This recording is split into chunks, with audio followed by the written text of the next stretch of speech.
The Americans, bless their cotton socks, love a good tax break. It's almost a national pastime, really, and what's not to love? It's like finding a 20-quid note in your old trousers, except it's the government giving you the money instead of the other way around. Imagine the joy of discovering unexpected cash, but on a much larger scale. So a few years back, they decided to give everyone a nice little incentive to buy electric cars. This wasn't just a small nudge, it was a significant push towards a greener future. A cool $7,500 off the sticker price. Not bad, eh? That's a hefty chunk of change, enough to make anyone consider switching to electric. The idea was to get more of those battery-powered runabouts on the road. They wanted to see a shift in the automotive landscape with more people embracing this new technology. You know, the ones that hum quietly instead of roaring like a proper engine. It's a different kind of driving experience, almost serene compared to the traditional gas guzzlers.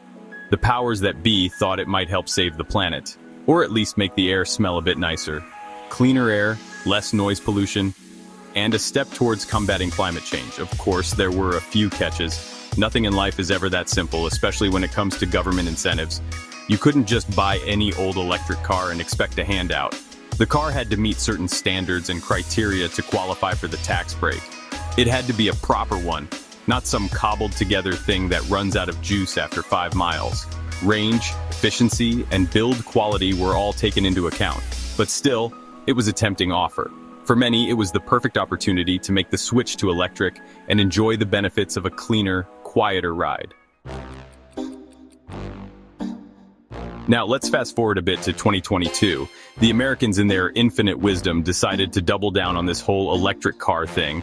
They called it the Inflation Reduction Act, which sounds a bit dull, but trust me, it got people excited. Well, some people at least. This new law basically threw even more money at the electric car industry.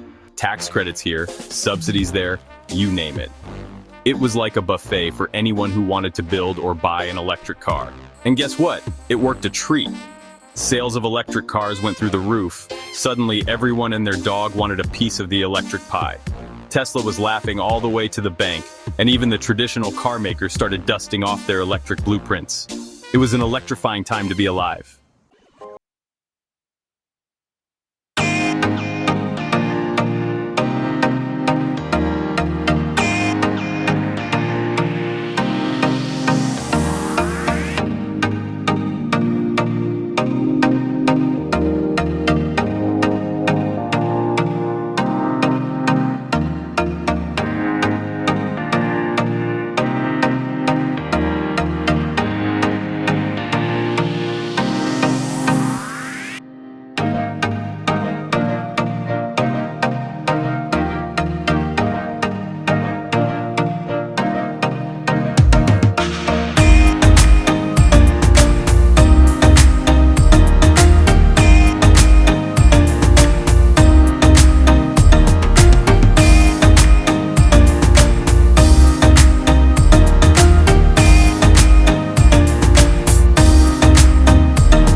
Space and efficiency are key.